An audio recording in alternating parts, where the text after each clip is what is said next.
ରାଧେ ରାଧେ। ମୁଁ ଶ୍ୱେତଲାନା। ଆପଣ ସମସ୍ତଙ୍କୁ ଶ୍ୱେତଲାନାର ଚ୍ୟାନେଲରେ ଅନେକ ଅନେକ ସ୍ୱାଗତ। ଆମେମାନେ ସମସ୍ତେ ପ୍ଲେନ୍ ପରଟା ବନେଇଥାନ୍ତି। ବ୍ରେକଫାଷ୍ଟ ଟାଇମ୍ରେ ହଉ କି ଲଞ୍ଚ ଟାଇମ୍ରେ ହଉ, ଛୁଆମାନଙ୍କୁ ଟିଫିନ୍ ଦେବା ଲାଗି ହଉ। ମୁଁ କେମିତି ପ୍ଲେନ୍ ପରାଠାଟା ବନାଏ ଆପଣମାନେ ଭିଡ଼ିଓକୁ ଦେଖନ୍ତୁ। ଆଜି ମୁଁ ମୋର ଶ୍ରୀ ରାଧା ଗୋବିନ୍ଦଙ୍କ ପାଇଁ ବନେଇଥିଲି, ଭାବିଲି ଆପଣମାନଙ୍କୁ ସେୟାର କରିବି। ଚାଲନ୍ତୁ ତାହେଲେ ଡେରି ନକରି ଷ୍ଟାର୍ଟ କରିବା ଆଜିର ରେସିପି ପରଟା। ପରଟା ପାଇଁ ଫାଷ୍ଟରେ ଆମେ ଅଟାକୁ ନେବା। ଅଟା ଏଠି ମୁଁ 4 କପ୍ ନେଇଛି। 4 କପ୍ ଅଟା ନେଇ ସାରିଲା ପରେ ଆମେ ସେଠି ପକେଇବା କସୁରୀ ମେଥି। କସୁରୀ ମେଥିକୁ ନା ହାତରେ ଟିକେ ଏମିତି କ୍ରସ୍ କରିକି ପକେଇବେ। ତାପରେ ଆମେ ଜୁଆଣି ଟିକେ ପକେଇବା। ଜୁଆଣିଟା ଦେହ ପାଇଁ ବହୁତ ଭଲ, ପେଟ ପାଇଁ ବହୁତ ଭଲ। ଜୁଆଣି ଟିକେ ପକେଇବେ। ଆଉ ଲୁଣ ଅଳ୍ପ ଟିକେ, ମାନେ ଯେମିତି ଟିକେ ଟେଷ୍ଟ ଆସିବ ପରଟାରେ, ଲୁଣ ସେଇ ହିସାବରେ ଆପଣମାନେ ନେବେ। ତାପରେ ଆମେ ସେଠି ତେଲ ପକେଇବା। ତେଲ 3 ବଡ଼ ଚାମଚ ମୁଁ ଏଠି ପକେଇଛି। ୟାକୁ ଆମେ ଭଲ ଭାବରେ ଆଗ ମିଶେଇବା। ତେଲ, ଲୁଣ, ଜୁଆଣି, କସୁରୀ ମେଥି ସବୁ ଭଲ ଭାବରେ ଆପଣମାନେ ଆଗ ମିଶେଇ ଦେବେ। ମିଶେଇ ଦେଲା ପରେ ଦେଖିବେ ମୁଠା କରିଦେବେ। ଯଦି ମୁଠା ଟାଇପ୍ର ଟିକେ ହେଉଛି ତାହେଲେ ଜାଣିବେ ଆମର ଭଲ ଭାବରେ ଏସବୁ ମିଶିଗଲାଣି। এই ପରଟାକୁ ଆପଣମାନେ ଉପାସ ବାର ବ୍ରତରେ ବି ଖାଇପାରିବେ, ବ୍ରେକଫାଷ୍ଟ ଟାଇମ୍ରେ ବି ବନେଇ ପାରିବେ। ଦେଖନ୍ତୁ କେତେ ବଢ଼ିଆ ଆମର ହେଇଗଲାଣି, ମିଶିଗଲାଣି ସବୁ। ଆଉ ୟାକୁ ନା ଆମେ ପାଣିରେ ନ ଚକଟିକି କ୍ଷୀରରେ ଚକଟିବା। କ୍ଷୀରରେ ଚକଟିଲେ ନା ଆମର ପରଟାଟା ବହୁତ ସଫ୍ଟ ହୁଏ। ଆପଣ କୌଣସି ଜର୍ଣ୍ଣି ଟାଇମ୍ରେ ବି ଯଦି ଯାଉଥିବେ ବି କୁଆଡ଼େ, ୟାକୁ ନେଇକି ଯିବେ, ପୁରା ସଫ୍ଟ ହେଇକିନା ରହିବ ଏ ପରଟା। ଅଳ୍ପ ଅଳ୍ପ କ୍ଷୀର ଦେଇକି ଆମେ ୟାକୁ ଭଲ ଭାବରେ ଚକଟିବା। ଯେତିକି ଆପଣମାନେ ଅଟା ନେଇଥିବେ ନା, ତାର ଅଧା କ୍ଷୀର ଲାଗିବ ଚକଟିବା ଟାଇମ୍ରେ। ଆମେ 4 କପ୍ ଅଟା ନେଇଛେ ତ 2 କପ୍ ଆମର ଲାଗିବ କ୍ଷୀର। ଆପଣମାନେ ଯଦି ପାଣିରେ ବି ଚକଟିବେ ଦେଖିବେ ସେମିତି ଯେତିକି ଅଟା ଥିବ ତାର ଅଧା ପାଣି ଲାଗିଯିବ। ଆପଣମାନେ କିନ୍ତୁ ଏକା ସାଙ୍ଗରେ ଅଟାରେ କ୍ଷୀର କି ପାଣି ଏକା ସାଙ୍ଗରେ ମାନେ ପକେଇକି ଚକଟିବେନି। ଅଳ୍ପ ଅଳ୍ପ ଦେଇକି ଚକଟିବେ। ଅଳ୍ପ ଅଳ୍ପ କ୍ଷୀର, ଅଳ୍ପ ଅଳ୍ପ ପାଣି ଏମିତି ଦେଇକି ଚକଟିବେ। ଯଦି ପାଣିରେ ଚକଟୁଥିବେ ଅଳ୍ପ ଅଳ୍ପ ପାଣି ଦେଇକି ଚକଟିବେ। ଯଦି କ୍ଷୀରରେ ଚକଟିବେ ଅଳ୍ପ ଅଳ୍ପ କ୍ଷୀର ଦେଇକି ଚକଟିବେ। ଦେଖନ୍ତୁ ଆମର ଅଟା ଚକଟାଟା ପୁରା ରେଡି ହେଇଗଲା। ପୁରା ବଢ଼ିଆ ସେ ପୁରା ଚକଟି ହେଇଯାଇଛି। এই ଅଟାକୁ ନା ଆମେ 20 ମିନିଟ୍ ଏମିତି ଘୋଡ଼େଇକିନା ରଖିଦେବା। 20 ମିନିଟ୍ରେ ଘୋଡ଼େଇ ଦେଲେ ପୁରା ଆମର ନରମ ବି ହେଇଯିବ, ଆଉ ଭଲ ଭାବରେ ଆମର ପରଟାଟା ହେବ, ସଫ୍ଟ ବି ହେବ। 20 ମିନିଟ୍ ଏମିତି ଘୋଡ଼େଇକି ରଖିଦେବେ। ଦେଖନ୍ତୁ 20 ମିନିଟ୍ ହେଇଗଲାଣି। କେତେ ବଢ଼ିଆ ହେଇଯାଇଛି ଆମର ଅଟାଟା, ପୁରା ବଢ଼ିଆ ସଫ୍ଟ ହେଇଯାଇଛି। ଘୋଡ଼େଇକି ରଖିଦେଲେ ନା ଆମର ଅଟାଟା ସେଟ୍ ହେଇଯାଏ, ସଫ୍ଟ ହେଇଯାଏ।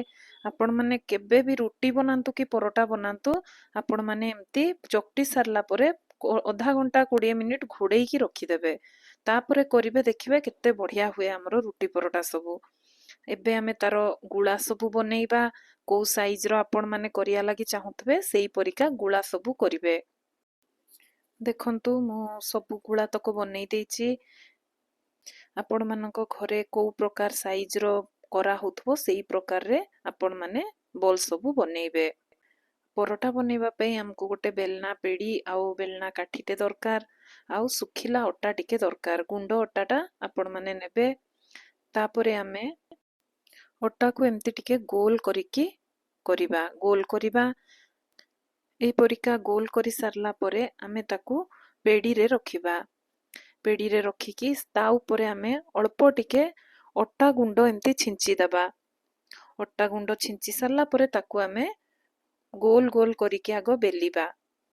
ସାଦା ପରଟା ଗୋଲ ଗୋଲ ବି ବନାଯାଏ, 3 କୋଣିଆ ବି ବନାଯାଏ, 4 କୋଣିଆ ବି ବନାଯାଏ। ଆଜି ମୁଁ ଆପଣମାନଙ୍କୁ 4 କୋଣିଆ ବନେଇକି ଦେଖେଇବି ପରଟାଟା। ଦେଖନ୍ତୁ ଗୋଲ ଗୋଲ ବେଲି ଦେଲେଣି। ଏଇପରିକା ମୋଟାଟା ଆପଣମାନେ ରଖିବେ। ତାପରେ ନା ତା ଭିତରେ ଆମେ ତେଲଟା ଦେବା। ତେଲ ଦେଲେ ନା ଆମର ପରଟାଟା ବହୁତ ସଫ୍ଟ ହୁଏ। ତେଲ ଦେଇ ସାରିଲା ପରେ ଆମେ ତାକୁ ଫୋଲ୍ଡ କରିବା। ଦେଖନ୍ତୁ ମୁଁ ଯେମିତି ଫୋଲ୍ଡ କରୁଛି ସେଇ ପରିକା ଆପଣମାନେ ବି କରିବେ। ଗୋଟେ ପଟ ସାଇଡ୍ରୁ ଏମିତି ଫୋଲ୍ଡ କରିବେ, ପୁଣି ତାର ସାଇଡ୍ରୁ ଫୋଲ୍ଡ କରିବେ, ପୁଣି ତା ଉପର ସାଇଡ୍ରୁ ଫୋଲ୍ଡ କରି ସାରିଲା ପରେ ତଳ ପଟ ସାଇଡ୍କୁ ଏମିତି ଫୋଲ୍ଡ କରିବେ। ଏବେ ୟାକୁ ଆମେ ଟିକେ ହାତରେ ଏମିତି ଦବେଇ ଦବା। ଦବେଇ ସାରିଲା ପରେ ତା ଉପରେ ଟିକେ ଆମେ ଅଟାକୁ ଛିଞ୍ଚିବା। ଅଟା ଛିଞ୍ଚିକି ୟାକୁ ଆମେ ଏବେ ଧୀରେ ଧୀରେ କରିକି ବେଲିବା। ପ୍ଲେନ୍ ପରଟା ଆପଣମାନେ ଯୋଉ ବନେଇବେ ନା, ଟିକେ ଜୁଆଣି ଆପଣମାନେ ପକେଇ ଦଉଥିବେ, ଦେଖିବେ କେତେ ଟେଷ୍ଟ ତାର ବଢିଯାଏ। କସୁରୀ ମେଥି ଟିକେ, ଜୁଆଣି ଟିକେ ପକେଇକି ପ୍ଲେନ୍ ପରଟାକୁ ବନେଇବେ, ବହୁତ ଟେଷ୍ଟ ବଢିଯାଏ ତାର। ଆଉ ଦେହ ପାଇଁ ବି ଭଲ, ହଜମ ବି ହୁଏ ଆମର ଜୁଆଣିଟା। କସୁରୀ ମେଥି ଆଉ ଜୁଆଣି ନ ପକେଇକି ବି ଆପଣମାନେ ଏଇ ପରଟାକୁ କରିପାରିବେ। ଦେଖନ୍ତୁ ଆମର ପରଟାଟା ମୁଁ ବେଲି ସାରିଲିଣି। ଏତିକି ଆମକୁ ମୋଟା ରଖିବାର ଅଛି ପରଟାରେ।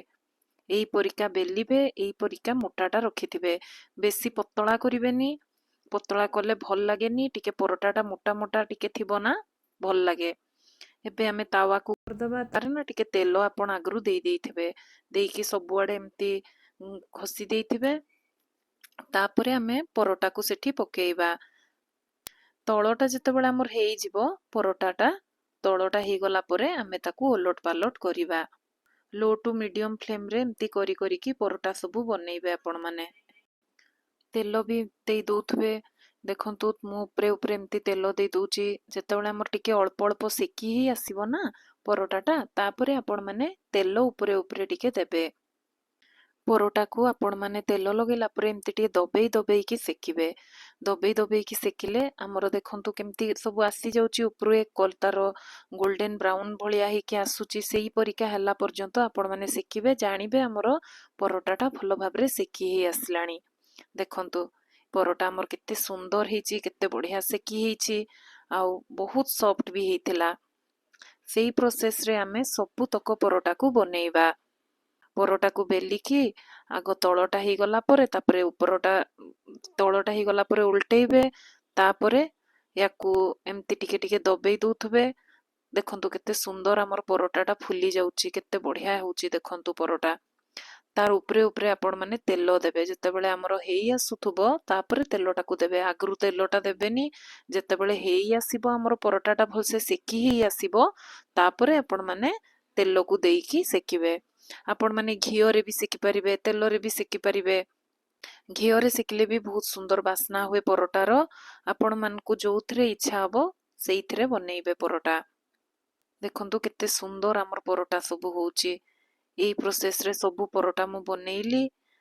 ବନେଇ ସାରିଲା ପରେ ଆମେ ଆମର ଶ୍ରୀ ରାଧା ଗୋବିନ୍ଦଙ୍କୁ ଅର୍ପଣ କରିବା। ତୁଳସୀ ପକେଇକି ଭଗବାନଙ୍କୁ ଅର୍ପଣ କରିବା। ଯଦି ଆପଣମାନଙ୍କୁ ଆଜିର ଏଇ ପରଟା ରେସିପିଟା ଭଲ ଲାଗିଥିବ, ଲାଇକ୍, ସେୟାର, ସବସ୍କ୍ରାଇବ କରିବାକୁ ଭୁଲିବେନି। ଯେତେ ପାରିବେ ଆପଣମାନଙ୍କର ଫ୍ରେଣ୍ଡ ଫ୍ୟାମିଲିଙ୍କ ସହ ସେୟାର କରିବେ। ମୁଁ ପୁଣି ନୂଆ ରେସିପି ନେଇ ଆପଣମାନଙ୍କ ପାଖକୁ ବହୁତ ଶୀଘ୍ର ଆସିବି। ରାଧେ ରାଧେ।